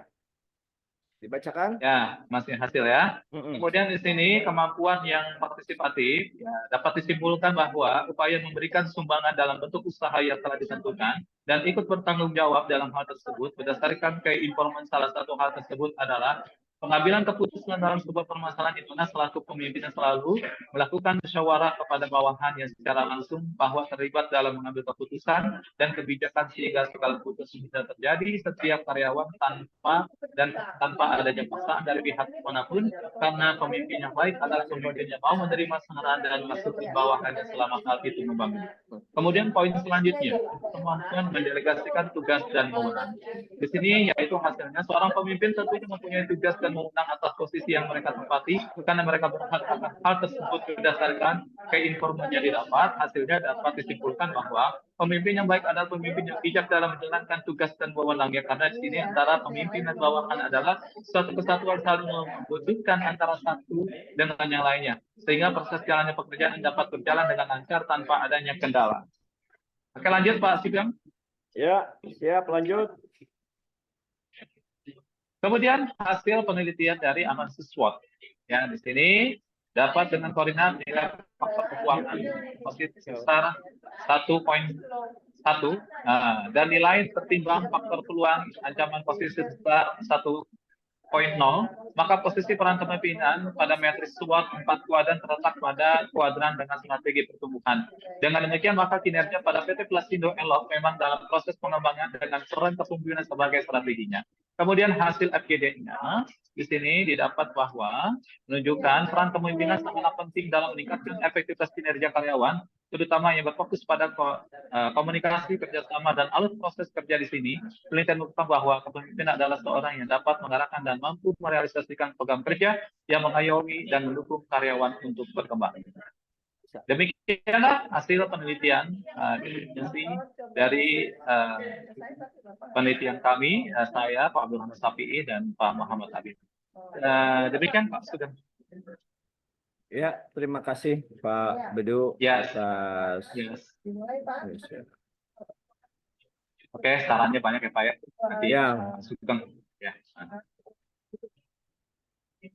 Oke Pak. Ya cukup semuanya. Ya, terima kasih atas kesempatan hari ini yang telah melakukan presentasi. Nanti kita kumpul di room awal lagi Pak ya, semuanya Pak ya. Ya, terima kasih semuanya. Saya akan tutup. Mari sama-sama kita sempurnakan dengan hamdalah. Alhamdulillahirrahmanirrahim. Ya, saya stop untuk nanti dibuat landingnya. Terima kasih Bapak Ibu, selamat bertugas, selamat aktivitas lagi. Ibu punten maaf. Oke. Ya, nggak apa-apa. Oh, yes. Iya, berangkat. Karena kalau nggak bisa live ini live ya, Bu Samsai. Karena belajar jam 4 sampai maghrib.